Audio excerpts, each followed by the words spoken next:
Hey guys, looking at the screen again. Let's look at the camera. Hey guys, what's going on? It's Chris again, and we're back here on Riley Whiskey. And today, guys, we're drinking water. Very nice. The water of life, also known as whiskey. So, for today, we're actually revisiting Canadian Club. We're drinking it for that 10 interesting facts about Canadian Club. This is the rye version, which I recently did a review on just a few days ago. And today, the day that this is being released, it should be Thursday. So, before we get started, just a small announcement, real quick. Yeah, start out with that. Just a little pour, get a taste of it. Nice whiskey too. I don't feel guilty if I polish off the bottle. You wouldn't think that because it's still pretty full, but I don't feel too bad. It's like $25, so it's a good deal. Anyways, guys.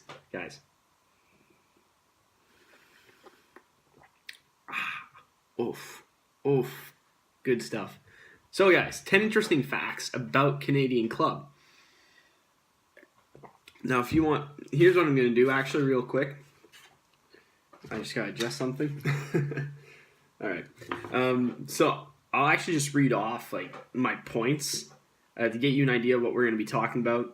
It's a bit of kind of like some history and then some recent stuff on Canadian Club, but I'm just going to read off the points that I made, and it's point form, so you might not understand all of it, but then we'll just go in depth about it. I'm just saying it because I don't feel like talk as I'm talking and then just say, okay, interesting fact number 3. I'll just continuously go through the story and just talk about Canadian Club, but you'll see it's 10 things. So number 1, could have been American. Used to be called Walker Club Whiskey. Proud of the barrel. The club name change caused by the U.S.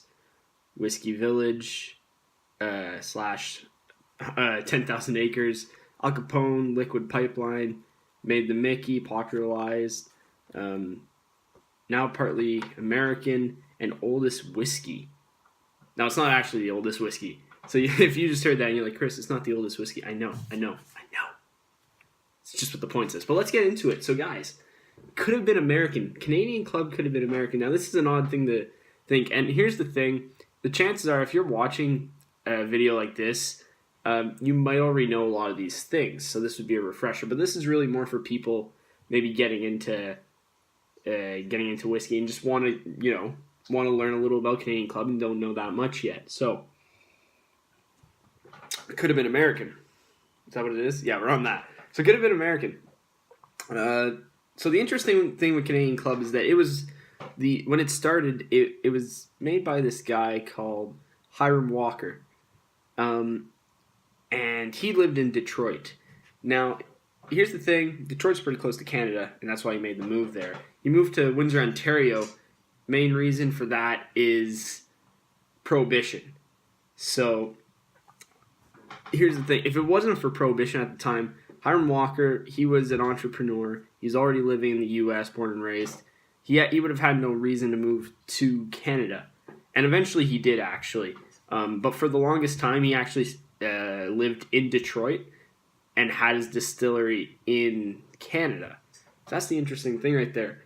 And Hiram Walker. So something else too is that the whiskey used to be called Walker Whiskey, and and that makes sense. It's made by Walker. It's kind of like how we have whiskey called Weiser, made by a guy called Weiser. So Weiser Whiskey. So this used to be called Walker Whiskey. I forgot his name for a moment. Used to be called Walker Whiskey. And then it changed. It became Walker Club or Club Whiskey. And this kind of is merging some of the points, but it doesn't matter. It doesn't really need to be in order or anything. But it used to be called Walker Whiskey, went to Club Whiskey. And then the reason why they called it Club Whiskey is because it became very popular in the U.S. in high-end gentlemen's clubs. So, yeah. So they go there, and it was considered to be a really premium. And I say that, and I guarantee you, it says, okay, not on this bottle apparently, but I think on I think on the picture on the thumbnail, the picture of the Canadian Club bottle, that bottle says premium on it. Now, we all know Canadian Club is actually very affordable, which is a great thing about it. But it used to be considered a really premium whiskey. So because of that, that it was like it used to be known as a really premium whiskey. It was in these fancy high-end clubs, and that's when it became known as club whiskey. Now, here's where the U.S. kind of barges in and changes some things, and for better or for worse, but the U.S. was kind of tired of some foreign whiskeys taking up a lot of the market, and it was kind of hurting some of the American whiskey makers, so bourbon makers, and U.S. at the time passed a law saying that your whiskey, it had to say on the bottle where it was from, and so that's what they did. They put, actually before, when that happened, they didn't call Canadian Club right away. It was still called Club Whiskey, but on the bottle, it said Canadian, but it wasn't on the label. But people liked it so much already, and then afterwards, it almost made it seem foreign, so kind of something special, it's not from around here type thing. And then it almost grew more popular because of that. So then they just changed it, and they put it right into the label, so that instead of just it being called Club Whiskey, it became known as Canadian Club Whiskey. But that's something that's interesting. I think it's well known, though. I think a lot of people know the little story with the club and how it changed because of that, but it doesn't matter. I'm just referring to the notes here. Okay, this is actually interesting. I skipped over it a while ago because I was trying to go in order, but now it doesn't really matter. So when Hiram Walker moved, even before he moved, when he started his Canadian Club, his distillery, he bought an insane amount of land in Windsor, Ontario, what's known as Windsor, Ontario now. They're just out of it, I think, but near it anyways. 10,000 acres of land. And he built a village, a whiskey village. Kind of a place where, I guess his employees, families, kind of like a kind of like a Chernobyl deal. If you guys know what that is, that's the nuclear power plant that had a meltdown in Russia like years and years ago, like a long time ago. But there used to be a village around there. So same thing here. There's a village around this industry, around Canadian Club, the distillery. So the workers would live there, and they had everything. It was an actual town. Had its own police department. It had firefighters, all that stuff. So that's something interesting. But it kind of shows you whiskey, wonderful thing, does great things for a place. So after that, so because of Prohibition, big thing. So here's the story, right? Al Capone, notorious gangster. If you don't know who he is, which I would really be surprised by that, can easily learn a lot about him.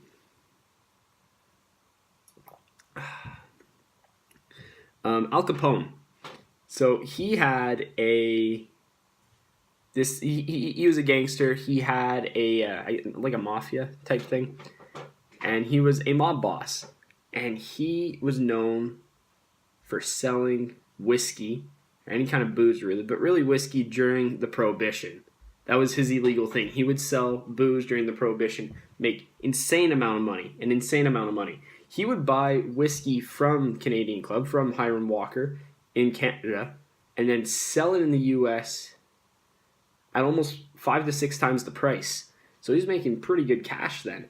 And that's when there's rumors about the liquid pipeline that Hiram Walker had set up. Apparently there's this tunnel going under the Detroit River and all that, which there's no evidence of, but chances are that they just sailed it across somewhere where no one was looking, and Al Capone just took all that, and Canadian Club was basically keeping America not dry.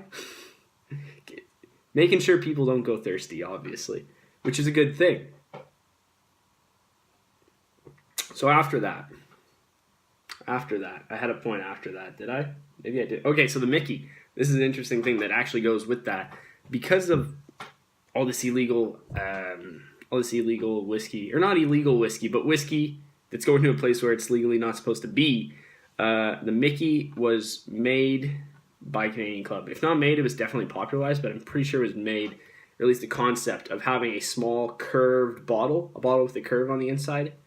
It's those little bottles about yay big, like maybe as tall as like this without the neck, but then super thin and curved slightly. And the reason for that was for getting the bottles across from Canada to the US. What people would do, and this is where the term bootlegger comes from, is that you would have your boot on, let's say, and you would put your Whisky Mickey, Canadian Club Mickey, inside your boot. And like since it had the curve, it goes nicely around your leg, and you just kind of stuff it into your boot, and people would just go across the border like that. And even then, you could tape it to your leg too. That would work as well because of the curve and all that. So people would do that, and that's kind of one of the many components that they had when they were crossing. Like one of the components, one of the things that they would do to help them get the whiskey into the U.S. So yeah, that's pretty interesting. That's pretty cool. Now here are some things, like those were most of the well-known stuff. I mean, there's some other things that I mentioned, which I find not really still interesting, but it's kind of like, well, I'll go over it. So here's the thing. When they started out, it wasn't very popular to have brand whiskey. And this is back in, my God, what year? 1858. So back in 1858, it wasn't really popular to have a brand name whiskey. Actually, most people wouldn't really care. What they would do is that they'd go down to their local corner store, I guess, or department store or whatever, and there'd be this barrel there. And then people would just go in with their own like jugs or whatever, their own cups, and then they'd actually get the whiskey. They'd take it straight from the barrel, and there was no brand on it. It was just the whiskey. If you want whiskey, you'll get whiskey there. But Canadian Club, probably not the first. Definitely not the first, I would imagine. But in that area, they didn't want to be like that. Basically, they want people to know their brand because, and this was from their website, that they were proud of the product that they were making, which is great and makes sense. And really, that's like by today's standards, that's the thing that kind of blew me away is that I think there's no one that would really just take a no-name whiskey. I mean, maybe. I mean, I could see if it was way cheaper and you didn't really care, but like I don't know. When I get a whiskey, I like having a little story behind it, knowing what's going on, getting an idea of what's in it. So yeah, they kind of went against the norm in that sense, and I'm sure they would send barrels, but they would have their logo on there, their brand on there. So that was interesting. So we just went over this whole thing with the Prohibition, and we just went over how Club could have been American. Now the Canadian Club's kind of American.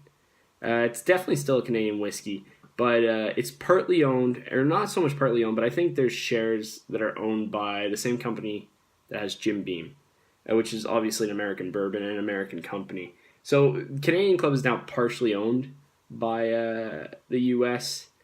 I keep on saying owned. They're not owned, but there's a share. A share of it, a certain percentage, is kind of the U.S. It's that U.S. company. I say the U.S., but the company in the U.S., the same company that has Jim Beam. So they have some partial ownership or whatever of Canadian Club. It's not 100% Canadian, but it's still made in Canada, all that stuff. It's kind of the same deal as with Tim Hortons being completely owned by Burger King. It's like that, only imagine it as Burger King not completely owning Tim Hortons, but Burger King owning like 5% of Tim Hortons or something like that. I don't know. But it's kind of like the same deal. So here's a little more modern day stuff too. So when it comes to Canadian Club, it has the oldest whiskey made in Canada. And this was recent. Made or sold? I think made and sold in Canada. I might have to fact check that again, but I'm pretty sure. Yeah, has the oldest whiskey made in Canada, and or made that's been released so far. There might be other whiskeys in Canada right now that are still being aged. It could be older. We don't really know for sure, but the oldest released whiskey in Canada, and that is Canadian Club, 40 years old. Now this came out in 2017 for Canada's 150th. So it was made in 1977. That's when it was put in the barrel, started the aging process. And apparently there were no plans for those barrels. The master distiller at that time, or I'm pretty sure, put it away and put it in those barrels. He didn't leave any particular plans for it. But for 2017 Canada's 150, the people working at Canadian Club decided it's been there for a long time, and we should probably get this stuff out of here. And it was a good occasion too. It made sense. Canada 150, not guaranteed. They said it did. They're not sure if it was barreled specifically for that. Probably not. The guy probably didn't really exactly have an idea of what he was going to do with it, but it worked out pretty nice to have a 40-year-old whiskey come out on Canada 150. So, guys, that was 10 interesting facts about Canadian Club, and that kind of shows you that. And here's the thing too: Canadian Club was one of those things that, as I was researching it, I chose that because it was easy in a sense of that there's just so much about it, right? So definitely, if you want to do some of your own research, you can go find a lot of stuff about Canadian Club, because there's quite a bit of history behind it. So yeah, guys, definitely do your own research if you want. Look into some more stuff. There's some cool stuff. There's always great stories behind whiskey. So, guys, we got the smallest little dram here left, probably just a mouthful, really. So I think that's a good point. We're going to cheers it off.